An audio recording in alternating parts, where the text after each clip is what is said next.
Welcome, everyone. It's nice to see so many familiar names on the line today. My name is Jessica Gorham, and I'm the Regional Emergency GBV Advisor based here in Nairobi, working on behalf of the GBV Area of Responsibility, which is the global coordination mechanism for gender-based violence in emergencies. But for this purpose today, I am also the co-chair of the Regional GBV Working Group for East and Southern Africa. And I'm joined today with my colleagues who are members of the Regional GBV Working Group. This is another installation of one of our emerging practice webinars. So we like to have frequent webinars that highlight and promote good practice or practice that's going on at field level in new areas of work, and we hope that you'll enjoy the information that's going to be presented today about male survivors accessing health services. As in the past, we're going to keep everybody on mute, please, throughout the presentation. Since this is a longer webinar, we usually have 1 hour, but this one could span into 2 hours because we have so much information. So please do write your questions in the chat. Myself and Christine Appio, who is also part of the GBV AOR team here in Nairobi, we will be monitoring the chat. So any questions that you have, please do write them in the chat. We will record them and then present them to the speaker either halfway through or at the end, depending on the volume. And we find that this is a good way to group like questions together and to save time and make sure that everybody has an opportunity to have their questions answered. So please, throughout the presentation, keep your microphones on mute. We will not be using the video function since so many of you are calling in from areas that have a low bandwidth. So please do turn your videos off. And then lastly, if you would like to ask a question, please do put them in the chat. My colleague Christine and I will be monitoring the chat and can record your question, and then we'll present it to the speaker at the appropriate time. So thank you all for joining us today for our Emerging Practice webinar series. I'm going to turn it over now to George Odwe, who is the co-chair of the intersectionality pillar. And part of the reason that is we're having this topic and the webinar series today, and thanks to George and his organization. George, over to you. Thank you very much, Jessica. Good morning, everyone. So as Jessica mentioned, my name is George Odwe. I'm a research associate with Population Council, and currently I co-chair the intersectionality pillar of the East Africa and Southern Africa Regional GBV Working Group. Before I introduce our speaker today, I would like just to briefly talk about the intersectionality pillar. So the intersectionality pillar was established in February 2021, following an earlier survey that we did that identified some of the gaps in the field, as well as among the GBV practitioners that is curtailing intersectionality potential to address some of the interlocking systems of the oppression or the discrimination. And so the aim of the intersectionality pillar basically is to provide technical support to field and regional GBV practitioners and researchers on intersectionality as a tool to analyze and understand the intersection of gender with inequalities or oppression in the context of addressing GBV against women and girls, men and boys, as well as other at-risk population. And so the type of the support is in the form, for example, in organizing cross-learning activity, for example, having the webinar, for example, the webinar we have today is one of them, organizing symposium, and also having dialogue meetings. Another support that the intersectionality pillar is involved in is in terms of collection and analyzing some of the relevant data that really speaks to the intersectionality issues. and sharing the GBV guidance and policy documents with partners. Lastly, the intersectionality pillar also provides some of the support in terms of developing evidence-based response recommendation. So the pillar has got a diverse membership and has got more than 12 international and regional NGO represented. And currently the Population Council Kenya is the co-chair, together with my colleague Christina Pio from the GBV. So if you're interested in this particular pillar, we'll post in our contacts in the chat so that you can contact us, and we'll be happy to, if you could join to participate in the intersectional pillar activities. Having said that, now it's my pleasure to introduce our speaker for today. So our speaker is Dr. Emily Venables. Dr. Emily is a senior humanitarian advisor with All Survivors Project, and she has almost 20 years of research experience in subjects including sexual violence, migration, Ebola, HIV and AIDS, and has worked in a context across Africa, including Kenya, South Africa, Mozambique, DRC, and Southern Sudan. So before joining the All Survivors Project, Dr. Emily worked with MSF as a research advisor, and more recently as a senior operational researcher with ICRC, where she helped to establish ICRC first ethics review board for research. She's also a researcher par excellence, and currently she provide or coordinate a course for addressing sexual violence in conflict and emergency settings, which is implemented at the Geneva Center for Humanitarian Studies. Dr. Emily is an anthropologist by training and has a PhD in African Studies from the University of Edinburgh, and also a master's program in development studies. So it's a pleasure to welcome you, Dr. Emily. Thank you very much, and take it over. Thank you very much. Thank you for a warm welcome, and good morning, everybody. Slightly earlier for me, but only by a couple of hours. It's a real pleasure to be able to talk to you today. So I'm going to start with a presentation, which I'll put up on the screen in a second. And then, as my colleagues mentioned, we've got plenty of time for questions and discussion throughout. So let me just jump in to my presentation. So hopefully you can all see that now. If there are any problems throughout or it drops, just yell at me. So I'm going to be talking to you today about work that All Survivors Project, or ASP, conducted in Afghanistan, where we looked at survivor-centered health responses for male survivors, including those of diverse sexual orientation, gender identity, gender expression, and/or sex characteristics. So today is really to share our experiences with you and to hopefully have a discussion and see what we can learn from this multi-method study. I wanted to give you a bit of a background to the work of ASP first, so you can kind of see the bigger picture of how this research began and where it fits into our wider objectives. So ASP's work is really about strengthening measures to prevent conflict-related sexual violence against men, boys, and including people with diverse sexual orientation, gender identity, gender expression.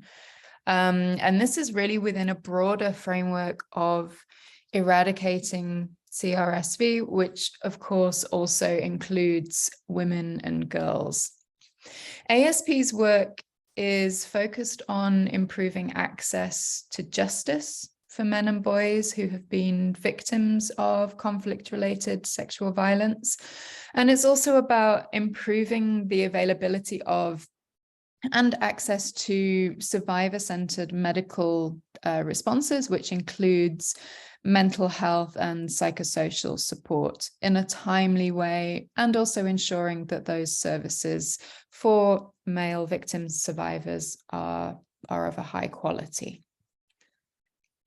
So our work is really based around prevention efforts, and restoring the rights and lives of victims, survivors, particularly working with men and boys in conflict settings. If you go on our website, you can find a whole host of reading material and reports from the key countries where ASP has worked over the last few years. Starting with reports on Bosnia and Sri Lanka, we've worked in the Central African Republic, CAR or RCA, Syria, Turkey, obviously Afghanistan, which I'm going to be talking to you about today. And then we also work with various organizations in Colombia as well.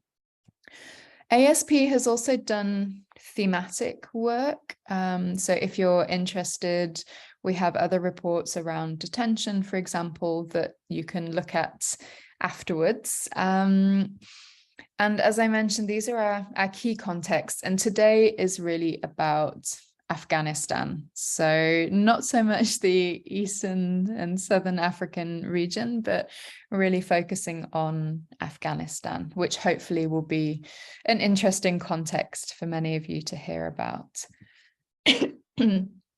ASP works by conducting research and analysis in these selected countries. And it was really nice to hear from George in the introduction about he was telling me how many of you are involved in research and analyzing data, generating evidence. So hopefully we can talk about this later on. And ASP, we also conduct international and national level advocacy and engagement. And I'll give you some practical examples of the strength of our partnerships in Afghanistan and in other contexts throughout the presentation. And our work is also about raising awareness, delivering training, and other forms of capacity building in the countries which we work in.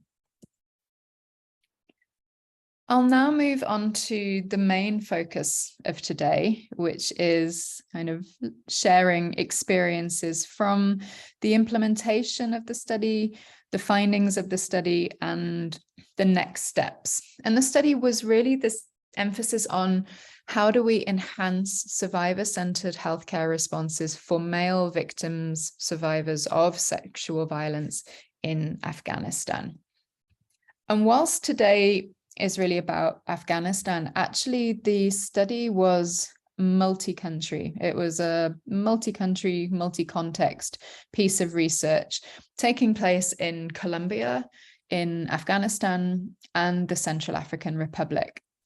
And we actually began conceptualizing the study back in 2019, and we're due to finish all 3 countries by next year.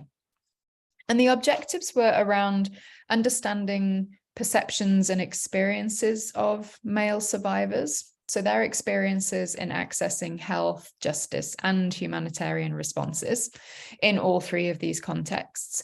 We also wanted to explore how healthcare providers or justice actors or humanitarian providers defined and operationalized a survivor-centered approach.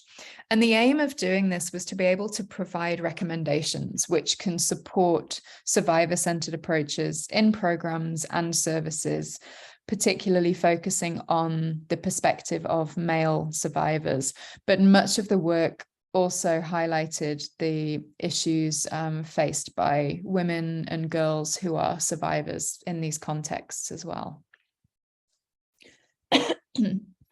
In Afghanistan, women and girls are extremely vulnerable to gender-based violence. This is something which is shown in the literature and which appears as well when talking to people working in this area. But much less is known about the prevalence of sexual violence against men and boys, including conflict-related sexual violence. And I'm sure this is something that you also all have seen in the context you work in, the difficulty in getting prevalence data and really sort of understanding the full extent of the problem for women and girls or for men and boys. In Afghanistan, there are a number of different health sector services and resources which are directed towards survivors of GBV, who in this context are mainly women. And the GBV treatment protocol, which I think was published in 2014 in Afghanistan, has content on men and boys as well, but there are gaps in this. And actually very little data exists in Afghanistan on the barriers that male victims, survivors of sexual violence face, whether that's in accessing healthcare services, but also the gaps in healthcare provision from the perspective of providers themselves. The objectives, to give you a bit more detail, were focused on the barriers and needs of male victims, survivors, the barriers in accessing quality healthcare services, understanding the practices of healthcare providers, the barriers that they face, so being able to recognize that they're working in a very challenging environment in a conflict setting, learning about the survivor-centered approach and what that means in Afghanistan. And also, as I mentioned, producing recommendations that concretely became a tool to be used in the health sector. And I'll talk you through some of the main points of this tool in a few minutes. I know that some of you will be very interested in the methodology, so I'll spend some time describing to you how exactly the wonderful team managed to do this study in the different contexts. It began, as all research studies typically do, with a desk review, looking at the literature on sexual violence against men and boys, looking at the gaps, and really focusing on Afghanistan, as well as the two other countries. The second step in the research was a stakeholder mapping, identifying existing systems of healthcare responses that included male victims, survivors, and understanding what services there were and where the gaps were. The research team also conducted stakeholder interviews. So in total, they spoke to 10 government representatives, representatives of national and international NGOs, as well as interviewees from various UN agencies with knowledge on Afghanistan and with knowledge and experience in these issues. But the key part, and maybe in the questions there will also be time to think about the ethical approach, which we took here and share more experiences there, was the in-depth interviews that were conducted in 3 different provinces across Afghanistan. And these included 27 interviews with men who defined themselves as victims, survivors of sexual violence. There were also interviews with healthcare providers, as well as community health workers, to see what role they could potentially play in service provision. And because the research took place during the COVID pandemic, the interviews were conducted remotely rather than in person. So they were done in a safe place in Afghanistan, but remotely. And with the interviews, the team used what is called a vignette approach. And this is really to help talk about what can be an incredibly difficult and incredibly stigmatizing and sensitive issue in Afghanistan, as well as in other countries. And we used a hypothetical character, a young man who's experiencing or has experienced sexual violence, and used this story as a safe way for people to discuss sexual violence against men and boys. And they were also used as a way of reflecting on services that are provided for men and boys and how they were accessed. So the story that was given was fictional, about someone called Jamal. So interviewees were told that Jamal is 17. He lives in an urban area. He left school a couple of years ago and works in his parents' business. And one night, an older man that he knew from the neighborhood, another fictional character, Ahmad, invites Jamal to his home to have dinner, to listen to music. Jamal is having a nice evening, but then Ahmad starts to touch him inappropriately. And the story continues with Ahmad actually raping Jamal. And the next day, Jamal is frightened. He has injuries, but he doesn't go to a health service provider to ask for help. So this was used as a way of discussing with interviewees what they thought about this situation, what could have happened next, what they thought he should have done or could have done, and was just a way of opening up the conversation. It's really important to talk about ethics when conducting research like this, or when working in programming, as many of you do. And before carrying out the study, we had approval from the Ministry of Public Health in Afghanistan. And we had a lot of lengthy consultations with experts in this area, with anthropologists, with survivor networks to help with the design of the study. Ethics and safety training was provided for the research team, and we made sure that nobody under the age of 18 took part. They may have been reflecting on experiences that happened before they were 18, but only adults were actually interviewed.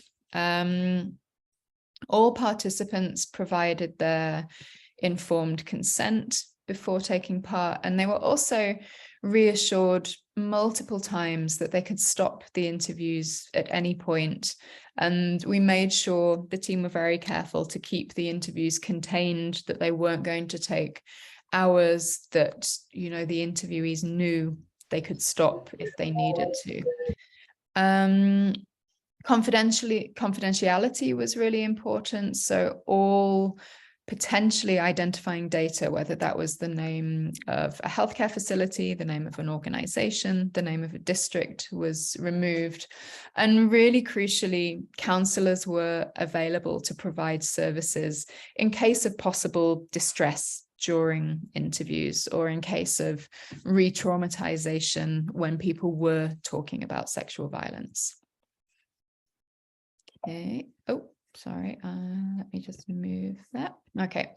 In terms of findings, as you can imagine, there are many, many barriers for men and boys to access healthcare in Afghanistan, same as there are for women and girls.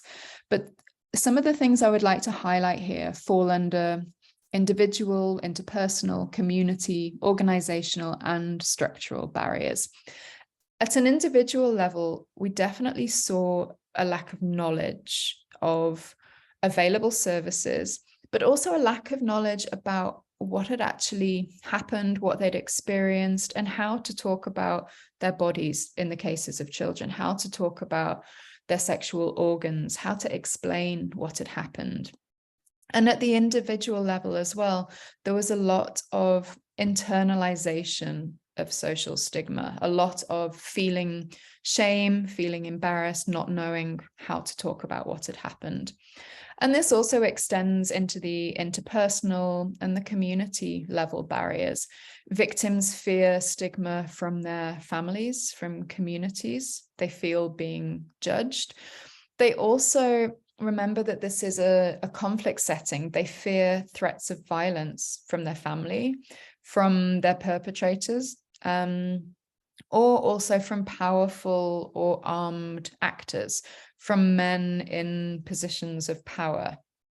Also, at a community level, barriers include the unaffordability of services, the lack of services themselves.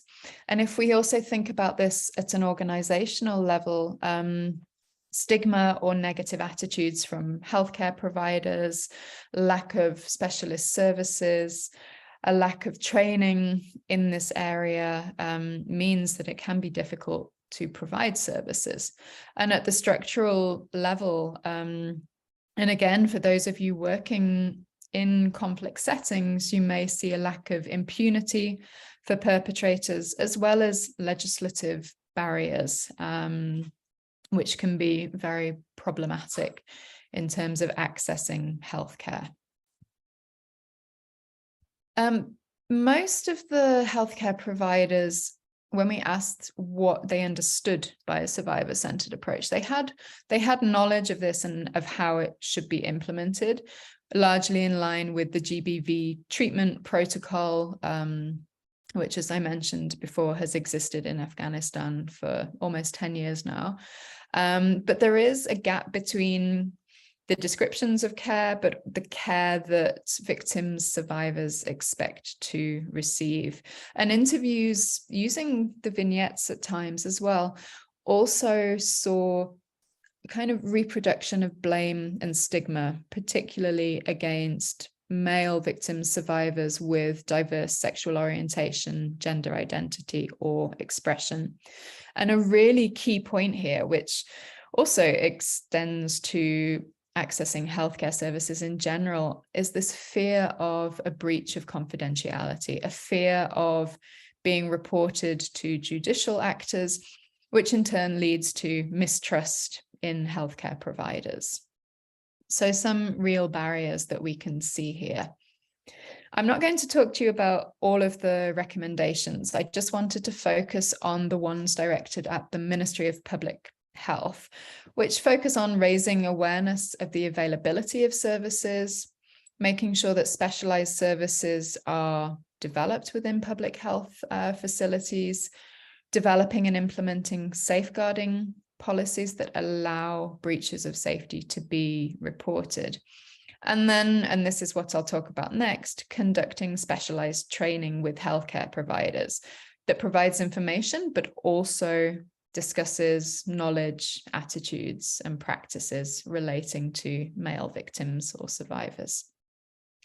I'm just going to check in here and see if we want to take any questions around methods or sort of how the study was done before I talk about the tool that was developed, or if I should just carry on for another 5 minutes or so. Does anyone have any questions? I didn't see any in the chat. I see that David wrote one about barriers related to cultural or religious beliefs. Okay, then let me carry on and I will link that to one of the points that I want to make, if that's okay. I'll just note that. Yep. Perfect. Thank you. All right. So if I just move to my next slide, I wanted to note as well before moving on that when conducting research of this kind, when conducting any research, there are always practical challenges, always limitations.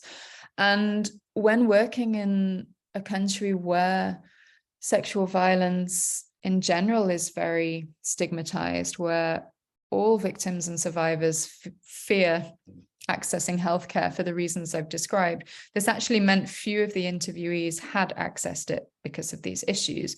And few of the healthcare providers sampled had actually been able to provide services to men and boys.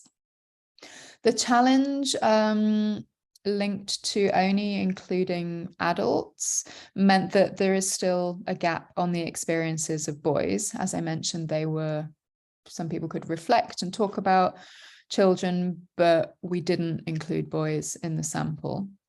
And as for many researchers in 2020, 2021, there were, of course, operational challenges conducting remote interviews. And we really wanted to make sure that people were staying safe and not exposing themselves to COVID unnecessarily for the purpose of an interview.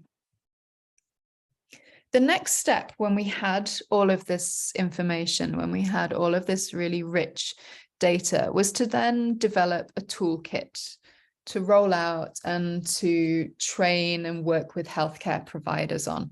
And there are 6 main parts to this toolkit, which is really about defining key terms, talking about gender, talking about power, thinking about who is vulnerable to sexual violence. We talked about reporting, the role of the healthcare provider, that they actually don't have to report. It's not mandatory.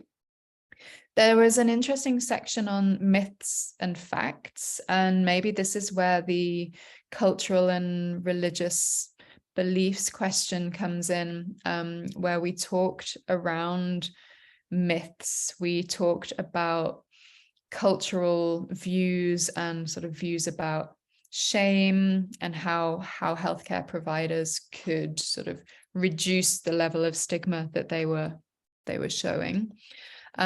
We talked about providing a survivor-centered approach in the tool. There's a section on the clinical examination and case management of rape. So really sort of the medical exam and how to manage this. And the last part on the evolving capacities of the child. And this is looking at sort of how child survivors, including boys, will talk about things in different ways depending on their age and developmental stage. So for those of you who have children or work with children, one simple example is that we would talk very differently to a 6-year-old than we would to a 13-year-old in recognition of their age and developmental stage. The toolkit or the tool or guidelines is currently being rolled out. I conducted a remote training for the implementing partner in Afghanistan, and it was really a wonderful, wonderful experience. It was a training of trainers exercise, and I think having all of the data from the study meant that there was a very open and honest environment for discussion. It was really a respectful learning environment where we could say, how do we talk about this? How do we roll out this training? How do we appropriately talk about sexual violence against men and boys to a group of healthcare providers who might not be aware of it. So it was a very sort of interesting, practical session to really brainstorm any of the challenges that could come up.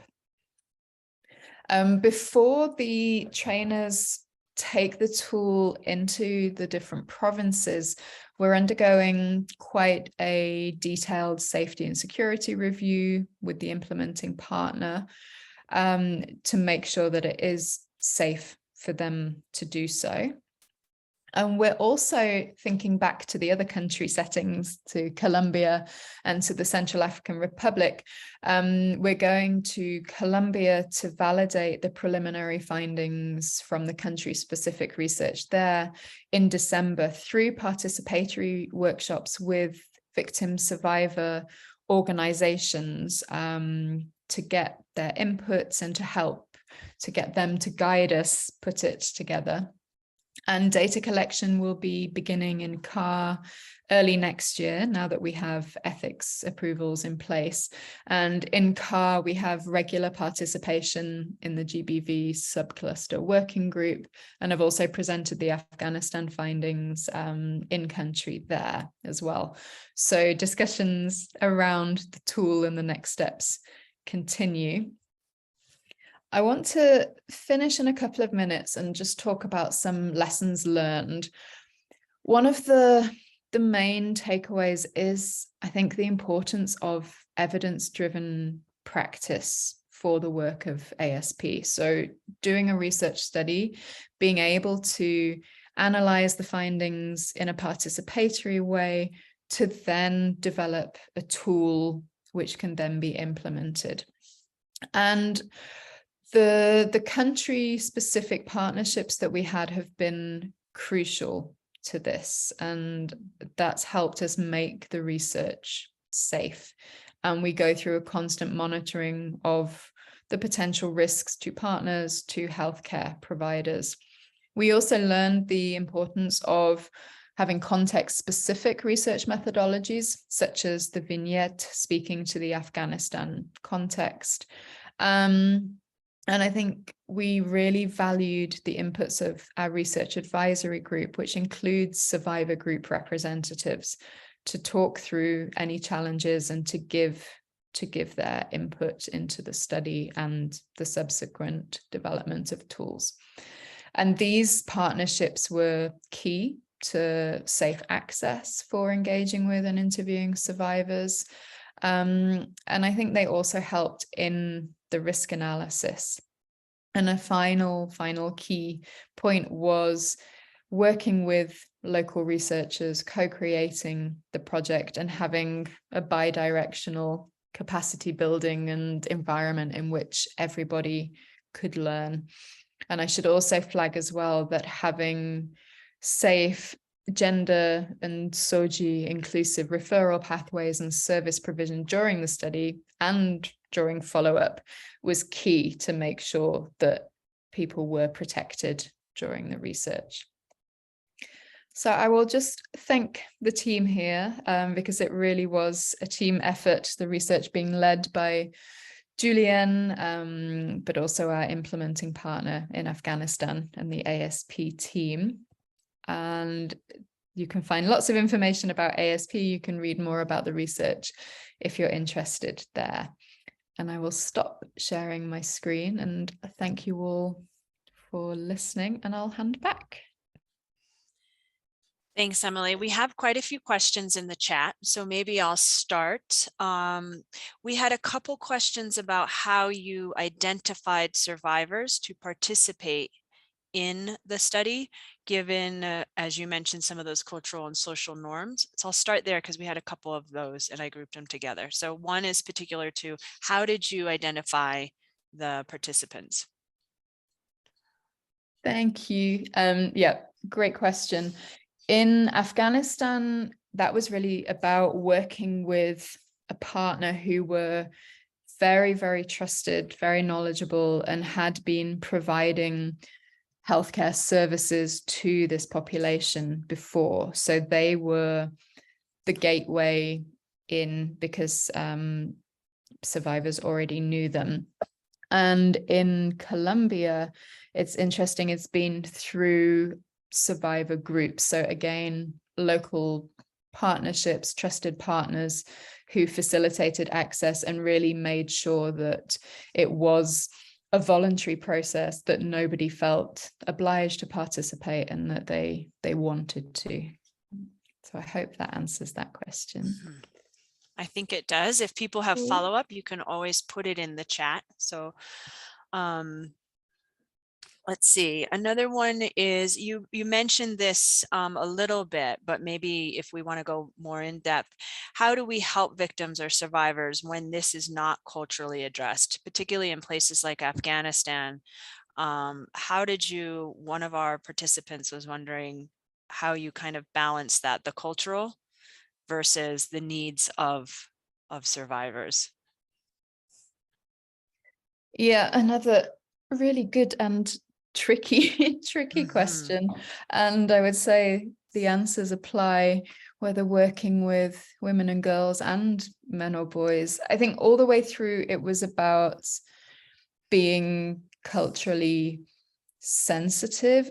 I think acknowledging that it's a difficult issue for people to talk about was important first, and then trying to, once that's acknowledged, then trying to reassure people that, you know, even if they feel shame, it's not their fault, they're not the ones to blame, because we did see a lot of victim blaming coming out of interviews. And a sort of another practical example maybe, which was discussed during the training of trainers, was the terminology used, and just having really open discussions where they would say, we can't talk about body parts in that way because people are not going to open up to us. So let's find a better way of doing it. So it's always about talking about the issue with respect and being culturally appropriate through working with people who understand the context. Great, thank you. And then we had a group of questions around the types of services that are provided. And I'll make them a two-part question. One was specific, are there existing services for men and boys outside of health facilities? Because you mentioned access to barriers accessing health services. And then it also a couple of questions on case management. Do you consider case management only at the clinical level, or are there other aspects? And I think those two questions go together about additional services. So maybe if you could expand a little bit. And I say this as well because I think as a community, we often, when we look at male survivors, at the very least, we try to have a health response. And I don't think we're doing that to the best of our ability by any means, but it would be interesting to hear your thoughts about more wraparound inclusive services. So over to you, Emily. Thank you. I will do my best to answer, but I don't want to give you any inaccurate numbers. Maybe I'll take the second part first. So case management also for us includes the MHPSS angle. So looking at mental health and psychosocial support as well as the clinical, but also a legal and justice angle. So when talking to healthcare providers, they would often talk more about sort of the counseling side as well as the medical. And I'm trying to remember the statistics in Afghanistan, but there are what are called family protection centers, which you may know about. And I think at one point they were across 26 different provinces with the Ministry of Public Health, also with support from UNFPA. So I think these are about providing health and justice services, and they're the kind of primary entry point. I think they're through regional hospitals. And then the organization, the partner that we worked with, provide more targeted services to men and boys, because the FPCs, the family protection centers, are more targeted towards women and girls. But yeah, I don't want to give you inaccurate numbers about how and the exact structure. So from what you've said, Emily, it sounds like there's an understanding or a perception that these services that are, I don't want to say designed for women and girls, but are promoted for women, for men and boys, but it sounds like those are actually, we find this across different contexts, but it's maybe not as accurate, that services that we think are available for all populations might not be accessible. Is that? I think that's a good way of putting it, and not accessible in terms of healthcare providers not being aware of the need to provide services for men and boys, and also men and boys themselves not knowing that the service exists at all. So kind of that dual relationship creating barriers in that situation.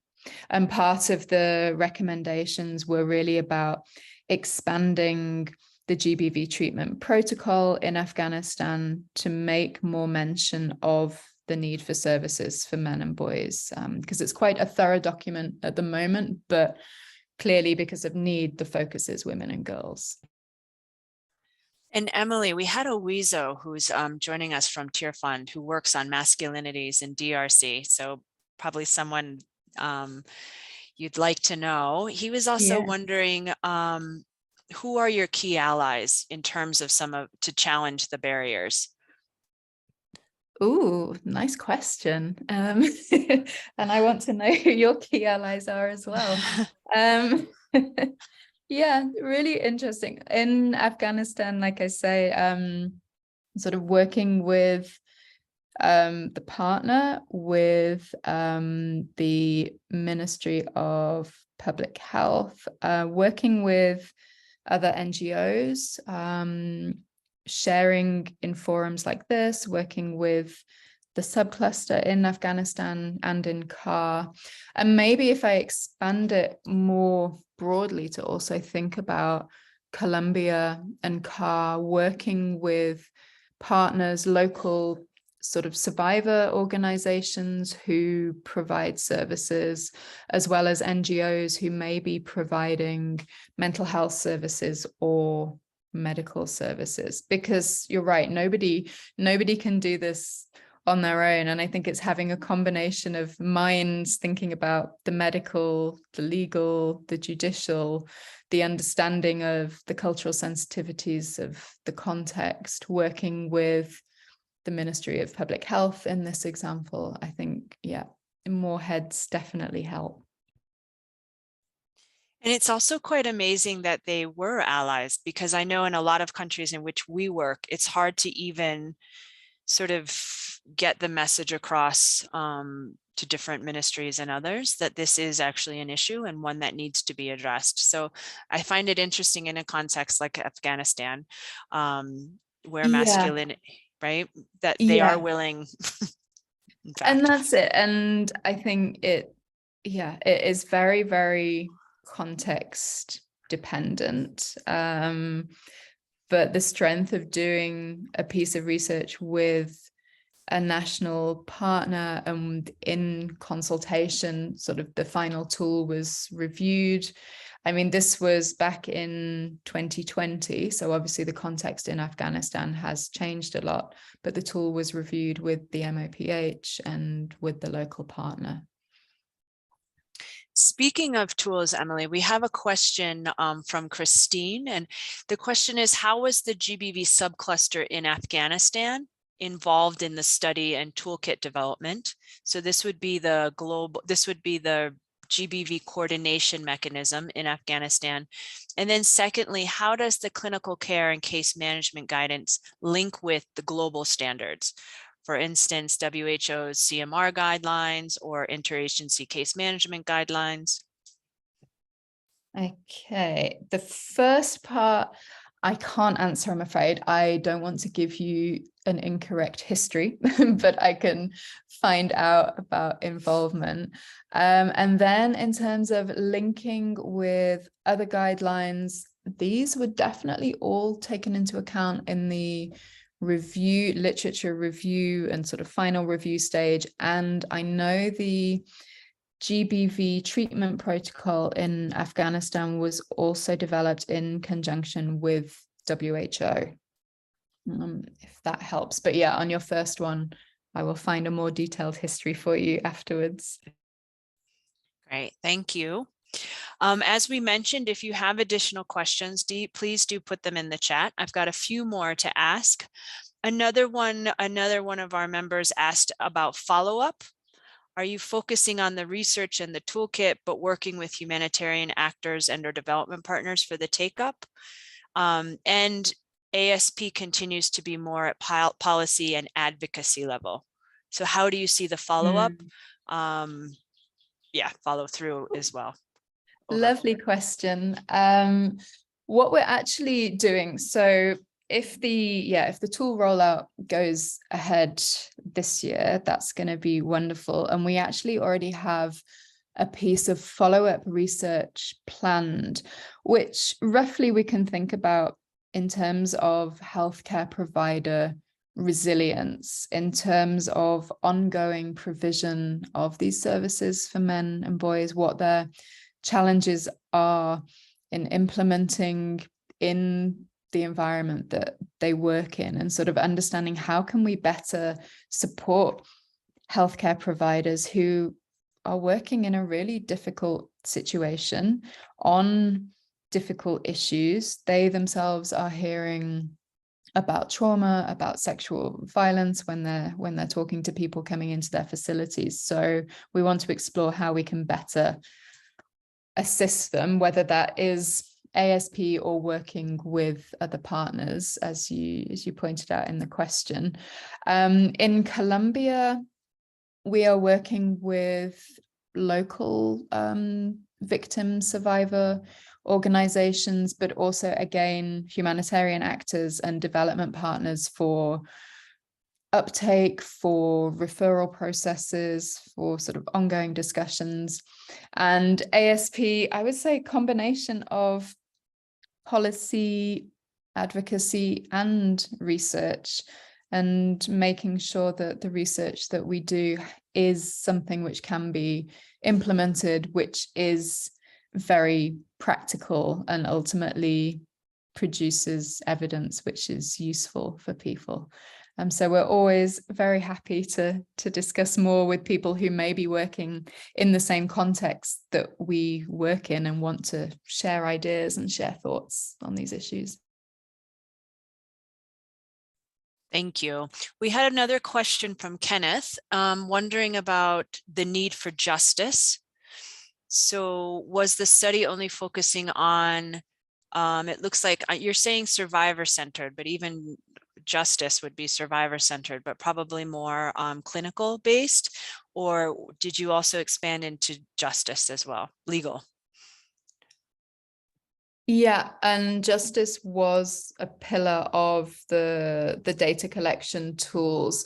So the tool itself, because it's for healthcare providers, was focusing a major part of it on health, but this, you're right, this does include access to justice and incorporating into that issues around consent, making sure that the survivor, if they want to, that they can access judicial mechanisms, that they feel comfortable doing so, and that they don't feel obliged to be referred to a justice and legal service. So maybe a good way of putting it is that it also includes a focus on referring to other actors outside of the direct healthcare sector. Good, thank you. And then we had another question about your focus on conflict-related sexual violence. Was there a reason that you made it specific to conflict-related sexual violence? Because we know that in contexts around the world, that sexual violence or GBV in general is not always related to conflict, but just wondering on the thought process around focusing on conflict-related rather than looking at it just from a more, I don't want to say development perspective, but I guess I just did. Over. No, and you're right, and it is a really interesting discussion when we think about a context such as Afghanistan, where people may experience violence which is directly related to the conflict, or, as you say, maybe experiencing sexual violence that doesn't fall under CRSV. So actually we talked about different kinds of violence with people, and one of the sort of key things that came out actually was that perpetrators are often men in positions of power, and that could be a teacher, it could be an armed group member. So yeah, actually it ended up touching on different types of perpetration in a conflict setting.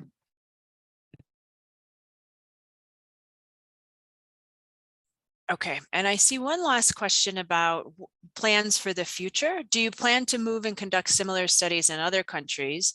And I'll laugh, maybe you're giving, let's just say, for instance, post-conflict Ethiopia. Okay. You could add lots of other probably countries, yeah, to that list. I'm sure. Well, the next step is to carry out the research in Central African Republic as the third country under this research protocol. We don't have plans to go to post-conflict Ethiopia, but I would say we're always very, very happy to hear about people's experiences and learn from them. I'm seeing lots of laughing, crying faces now. Unfortunately. Yeah. There are, let me see, we have a few more now. Questions are coming fast and furious. All right. Yeah. And Christine is also noting that there are challenges in some countries in our region about male survivors of sexual violence accessing justice due to rape not being gender neutral in the legal framework. Are you seeing similar challenges in some of the countries that you work? That is a really good point. That yeah, sometimes the way that the sort of the policies and the legal framework are worded means that people can't actually access services. Again, I don't want to give you the wrong answer here because I don't have the wording in my head, but it's a very real challenge. And one of the fears, I think in Afghanistan particularly, is that it's illegal for two men to have sex. So there's a lot of fear if a male victim or survivor comes forward that actually he's going to be blamed, persecuted, stigmatized even further because of that. Exactly. Yeah. A couple more questions coming in. This is from Richard. Were the research assistants only from the Muslim community, or were they mixed up of interdenominations? Okay, I don't know about their religion, but we made sure that the research assistants or the researchers who were collecting the data spoke the relevant languages for that particular province. And that meant as well that they were comfortable with the vocabulary that they were using and the language that they were using around it. But yeah, I think the key there is to have people speaking the right language, and also somebody that a survivor is going to be comfortable talking to, and somebody where there isn't a conflict of interest, such as someone who's provided direct mental health or counseling services or medical services to a survivor in the past.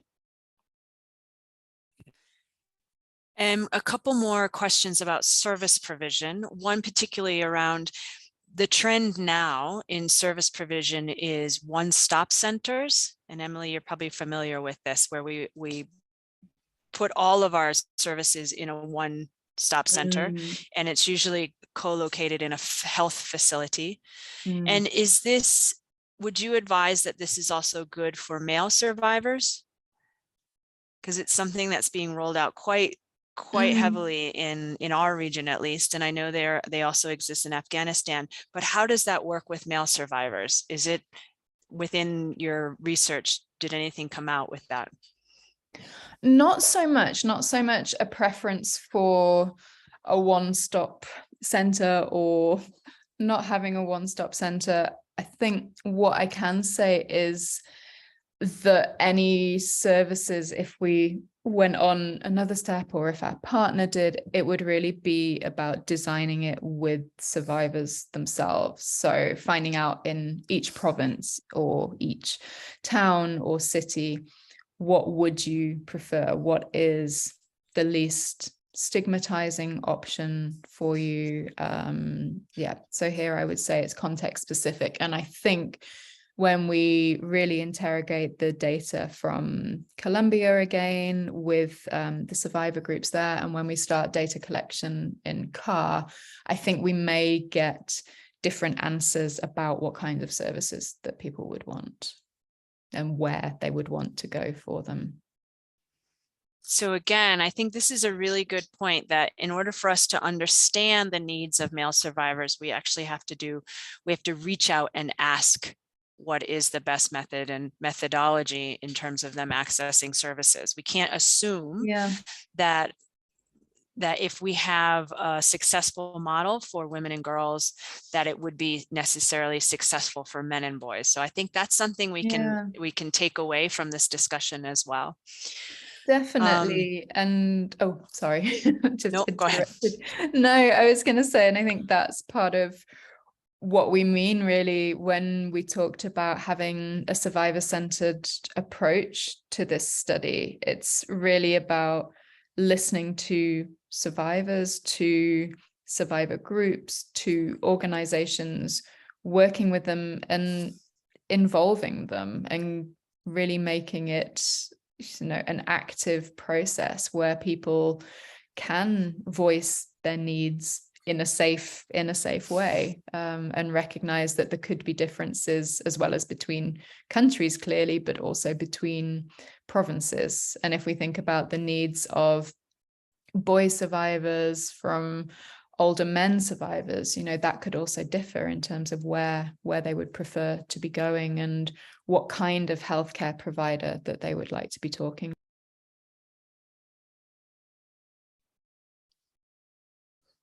Great, thank you. We have others. Christian is wondering about the new government, but it sounds like you've probably answered this in part about with the new government in Afghanistan, is GBV context easily accepted and supported by the government, particularly because it seems to be a bit more traditional, I'm going to say patriarchal.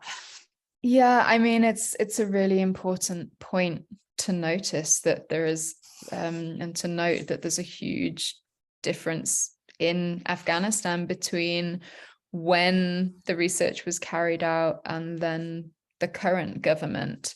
So actually our partner has an agreement to be able to carry on working in selected areas, and what we do together is just really keep on monitoring the situation, looking, because there are going to be increased barriers. And I think, this research should be considered with that in mind. And maybe in our follow-up piece on resilience, that this will come out more, and we can really talk about the context and what it means for people accessing healthcare, legal, judicial, mental health services. Thank you. And then I see, Hassan, you're asking, one of our big interventions when we look at women and girl survivors is distribution of dignity kits, both from a prevention perspective, but then also from a response perspective. And across, it is actually one of our biggest in emergencies, getting, just basic items out. And is there something similar that you've run across in your research in terms of dignity kits for male? Is it even relevant?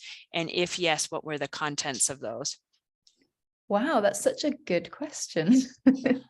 I really like that one. And I don't think it came up in the data, but I'm actually thinking through what would we put in it? And I would guess similar items to those we would provide to women and girls. I don't know. I'd be really interested, Hassan, what you think about contents, but I really like that idea. And I think too, when we think of dignity kits, these are items that women and girls don't have access to. And so we'd have to think of it within that context. Are these things, in our dignity kits, even our toothbrushes and other, basic clothes, items? Yeah, underwear, exactly. Yeah, basic items that just are not prioritized in patriarchal societies or in households where women are thought of as maybe as less in a way. Yeah. So and I guess you'd have to put it into that framework as well. Yeah. And if we think about a boy survivor who's fled, then it could be anything from, they might need shoes. They may need as well a toothbrush, the basics where somebody who has fled a situation because of fear needs that to be provided to them. And it looks like for our last question, we have more of a comment from George from Population Council is also stating that the lack of data on the prevalence of sexual violence among boys is indeed a barrier. And so Population Council, in collaboration with multiple other organizations, including UNHCR, they have done a study in Uganda. And they did see exactly, I think, Emily, what you are seeing. So high prevalence of sexual violence against boys, 13 and 17 years, and very low service use. And maybe this is a good kind of closing summary that we see high levels of sexual violence. And we're not even talking about, you know, domestic violence or physical violence, but sexual violence against boys, 13 to 17, and then also low service use. And it sounds like that's the same sort of takeaways from your study as well, that this does exist. I know that you focused on men, but then also it's the service level is low. So maybe Emily has some last thoughts before I turn it over to Christine, just some last maybe summarizing thoughts on the data that you presented. Thank you. Yeah, if I go back to thinking about the key messages, I think for me, whenever I'm doing a research study on something which is sensitive like this, sort of my message to myself is, just because we don't have data on something and just because it's incredibly difficult for people to talk about doesn't mean that we can't ask about it in a survivor-centered way, in a respectful way. And actually by asking these difficult questions and by showing that men and boys also require specific services, that they also experience stigma and shame and fear in their communities, hopefully then that kind of highlights the issue and helps the conversation continue so that they, as well as women and girls, can also get services. And again, and I can't stress it enough, the results of the research so far show the importance of understanding the particular context, and sort of the questions have mentioned this as well, understanding whether or not you're working in a society with patriarchal norms, whether you're working in a society which may criminalize sexual violence against men. All of these things are really important to take into account. And another key takeaway to finish is just to involve survivors, involve partners, involve people who have experience in this area to share their views if they feel safe to do so, because that's how we design appropriate programs which are relevant and ultimately will lead to uptake. So I think I will finish there, but really thank you for the opportunity and all thank the wonderful questions. Yeah, and thank you for the work that you're doing. As we said, we're working on this as well through our intersectionality pillar. So we're always interested to see research-based knowledge that we can bring to our members. We do have a little bit of time left. And so we would like to also present the GBV AOR. As I mentioned, the gender-based violence area of responsibility is the global coordination mechanism for GBV and emergencies. And we recently developed a guidance note on male survivors, engaging male survivors. And so Christine Appio, who, as George mentioned, is the co-chair of the intersectionality pillar of the regional GBV working group, is just going to take us through shortly some of that guidance that was created for our members, which is all of you. So Christine, I'm going to hand it over to you. Thank you, Jessica. Can you hear me? We can hear you well, Christine. Okay, thank you. My presentation will probably take just about 15 minutes. So that means we'll have maybe sometimes to have questions, if case of any. So again, reinforcing what Emily says, We're seeing increasing trends in male survivors of sexual violence, yet data remains a challenge or very limited. And I would like to give an example that was shared during the regional symposium on working with men and boys that was held in June, organized by the East and Southern Africa Regional GBV Working Group, where we had that in the conflict-affected Northwest and Southwest Cameroon, 14% of GBV survivors are men and boys. This was presented by the Interagency Gender Advisor that works in Cameroon. But also from a recent survey in East and Southern Africa that was conducted early this year, there was an acknowledgement of limited services for male survivors generally, and about 89.2% of respondents identified the need for specialized services for male survivors in the context they work in. And I think Emily mentioned something similar from the study conducted in Afghanistan. So in 2021, that was last year, the GBV area of responsibility at the global level engaged a consultant who worked with field level GBV coordinators to develop a guidance, an operational guidance note on integrating the needs of male survivors of sexual violence in GBV coordination mechanisms. And for the purpose of GBV coordination, the guidance note considered sexual violence against men and boys to include the following: child sexual abuse against boys, including incest, online child sexual abuse, including the release and distribution of child abuse photos and videos, rape or attempted rape, including with weapons or other objectives, being forced to observe or listen to sexual violence, for example, the rape of wives, children, or other relatives, coerced or forced participation in sexual activity, including sexual violence against others, forced sterilization, genital violence, forced masturbation, and other forms of sexual humiliation, sexual exploitation of boys, trafficking for the purposes of sexual exploitation. The guidance note also provides very specific recommendations on how to handle disclosure, but also to address self-seeking behaviors of male survivors. It acknowledges that when men and boys do disclose their experiences of sexual violence, they often disclose in different ways to women and girls.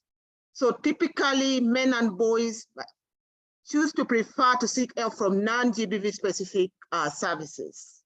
And I think this is clear that this should actually enable us to understand that we cannot expect men and boys to access the same services that has been set up for women and girls. And that is why it's important to understand the context. And also in terms of intersectionality, it recognizes the fact that men and boys who are particular risk of sexual violence might be diverse and also facing different intersecting oppression and vulnerabilities. For example, they could be men and boys with disabilities, young boys, older men, men and boys with diverse sexual orientations and gender identities, those from ethnic and religious minorities, but also those facing other forms of discrimination. So it's important that as GBV actors working in the field, we do not consider men and boys as a homogeneous group, but rather we acknowledge the diversity that exists and tailor our services to actually respond to those diverse needs. Some of the, there's a research that actually found that like it's, like looking at male survivors who are disclosing within health centers in 11 contexts, male survivors presented more frequently to clinics providing integrated care for victims of violence compared to other types of clinics where services were targeted at GBV survivors and disclosure of sexual violence upon admission. And this was actually a study commissioned by 11 Medicines and Frontiers programs in Africa. So it's important that when we are looking at setting up services for male survivors, we do not assume that male survivors will automatically present to existing services. So it's very important that when we are doing service mapping, but also developing referral pathways, that we ensure that protocols for referring male survivors to appropriate services exist. Or if they don't exist, they are developed. Also ensuring that dedicated or specialized services for male survivors of sexual violence might not actually be available, but some services that are appropriate and accessible for survivors, such as clinical management of rape services, might be available in their facilities, and therefore male survivors can be able to access those services in the absence of specialized services or dedicated services. It might also be important that you try to understand what other non-GBV specialized actors are available or they are doing in terms of working with men and boys in your context. For example, there might be non-GBV organizations that are working on mental health and psychosocial support services. I apologize for the noise in my background. And also in conflict-related areas, there might be services that are available for torture victims. So it's important that during the service mapping process, we expand the service mapping exercise beyond just looking at organizations that are delivering GBV-specific services to looking at organizations that might be working on mental health and psychosocial support programs, those who might be working on torture-related areas, because those could provide avenues through which male survivors could be supported to access services. The guidance notes also makes very specific considerations to be taken into account for GBV service delivery. For example, in regards to workforce considerations, looking at within your team, do you have people who might actually be trained and skilled enough to respond to the needs of male survivors? Considering that male survivors might have varied and individual preferences. Some might want to actually speak to women, female caseworkers, for example, and not male caseworkers. Others might prefer male caseworkers. So ensuring that within the workforce, we have actually people who can be available to provide, to respond to male survivors is important. Also important to consider that when men and boys turn up for services, they may not identify survivor. They may not say that they have experienced sexual violence. So they might, for example, say something else. So it's important that we take that into consideration when working with male survivors of sexual violence. In terms of accessibility of services, really ensuring that existing clinical management of rape services meet the needs of male survivors. And that could include ensuring that when healthcare providers are trained on clinical management of rape, they are not only trained on how to handle female survivors of sexual violence, but also how to handle male survivors of sexual violence.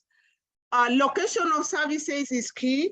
And referring back to what Emily says, really understanding, the context, consulting with key informants from the community, including, men and boys who might be at risk of sexual violence, to ensure that location for services or where they prefer to be referred are actually informed by their needs.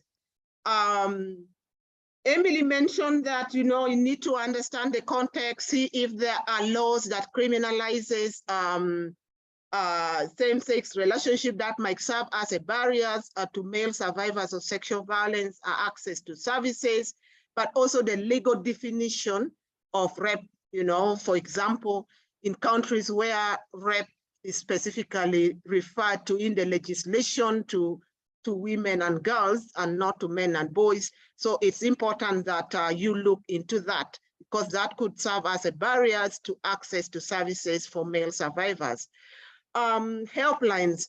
I know in a number of contexts we might be working in, there could be hotlines or helplines.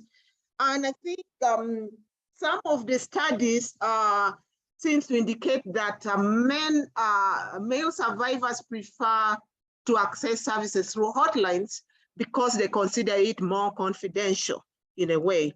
So that points to the importance of ensuring that we train and sensitize the helplines operators on understanding the diverse needs of male survivors and facilitating referral protocols and pathways between the with the helpline operators. And in terms of public information and communication, and this includes when you're developing key messages for awareness raising, when we are developing referral pathways, really ensuring that it actually includes in specific information from related to male survivors of sexual violence. In terms of clinical management of rape services, of course, we know there is an increasing trend in one-stop centers at health facilities. So it's important that we also ensure that clinical management of rape services are not limited to women's health clinics or maternity wards. So the location of the services at the one-stop centers would be critical. For example, is a one-stop center located within a maternity section or a women's health section? If yes, then could that be a barrier for male survivors of sexual violence accessing services? During the symposium we held in June, some of the issues that came up was around the attitudes of healthcare service providers when it comes to providing healthcare services to male survivors of sexual violence. And I think Emily's presentation actually also highlighted similar issues. So ensuring that staff in health facilities, are aware of their own biases, attitudes, and belief systems. They're aware of referral mechanisms and can be able to also refer male survivors to access other services is important. In terms of psychosocial support, phone-based counseling services for male survivors may be effective in addressing confidentiality concerns for male survivors. I earlier mentioned that in some contexts, there's male survivors prefers to access services through the helplines. So again, it points towards the importance of training helplines operations on how to work with male survivors of sexual violence. And that could include communication or referrals to other services, among others. And in terms of case management, regardless of the gender of the case manager, any case manager working with male survivors needs to be sensitized to the needs of male survivors and should be able to respond to male survivors. So again, we shouldn't assume that any case workers who have received a training in case management will be able to respond to the needs of male survivors of sexual violence. They might need specific additional trainings, especially on issues around attitudes, you know, and their beliefs as well. Then in terms of needs assessment, Emily mentioned that they actually started their study with a desk review looking at relevant literature. So it's also important that if you're working or developing programs on working with male survivors of sexual violence, that you understand what literature exists in your context. For example, you can look at the demographic health survey data or the child protection information management systems in your context. The number of research that has been done, you know, in the area, and there might be actually data that maybe exists out there. So it would be great to look at it. Also consultations with relevant actors that serve male survivors of sexual violence in your context is important in terms of enabling you to understand the patterns of disclosure by male survivors, help-seeking behaviors, key gaps in services, and you know, if already, you know, male survivors are included in existing referral pathways. For example, does the child protection referral pathways include services for male child survivors of sexual violence, as an example? And then in your community focus group discussion and key informant interview, you might be able to also get additional information on disclosure and help-seeking preference for male survivors. Of course, this might be sensitive in some contexts. So again, it comes to really understanding what works in your context. And then in terms of outreach and public information campaigns, ensuring that communication materials highlight accessible and appropriate services for men and boys in your context. Information on male survivors can be included during your training or community engagements. But also when we developed communication materials on access to services for survivors of sexual violence, you know, ensuring that there is representation of male survivors and that they are available and visible in men-specific spaces. So where you're actually going to display your communication materials matters. For example, are you only displaying it in spaces that are frequented by women and girls, and not those that are frequented by men and boys? So again, really mapping that out and understanding it in your context is important. Yeah, and then I think having like different versions of referral pathways that can be distributed in various locations targeting different specific group is also important. So as I conclude this presentation, I would like to emphasize the following points. One is the need for to preserve female-owned spaces and services to support women and girls survivors of GBV is critical. So we need to preserve the women and girls safe spaces. But also it's important that we understand that services developed for women and girls will not be appropriate for male survivors. So again, not making assumptions that male survivors of sexual violence can be referred to access any of the existing GBV services. Of course, it's different for healthcare, clinical management of REP services that can be accessed by male survivors. Providing support for male survivors through some GBV services will make them less safe and accessible for women and girls, and could act as deterrent for both female and male survivors in accessing care. So we should take into consideration of this and really be able to do some thorough analysis to really understand, you know, to avoid instances where women might stop accessing services from a particular service provider because they have seen men and boys going there, you know, but or they do not feel safe going to that space. And again, in many contexts, we are seeing increased demand for safe spaces for men and boys. Of course, it's very clear that male safe spaces as an intervention for male survivors of sexual violence are not recommended. And this is because perpetrators of sexual violence, according to research against men and boys, are actually overwhelmingly male. So replicating a gender segregated safe space model for men is not recommended. And I saw a question around dignity kits in the chat earlier on, and whether there are also dignity kits for men and boys.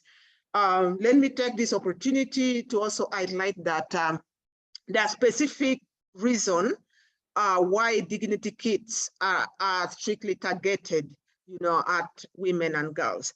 And this is because of the unique menstrual hygiene needs of women and girls, and the need to really preserve, their dignity. So it is not something that can be replicated, for men and boys, because it's designed to meet the specific menstrual hygiene and dignity kit needs of women and girls. So that's all, and I welcome any question.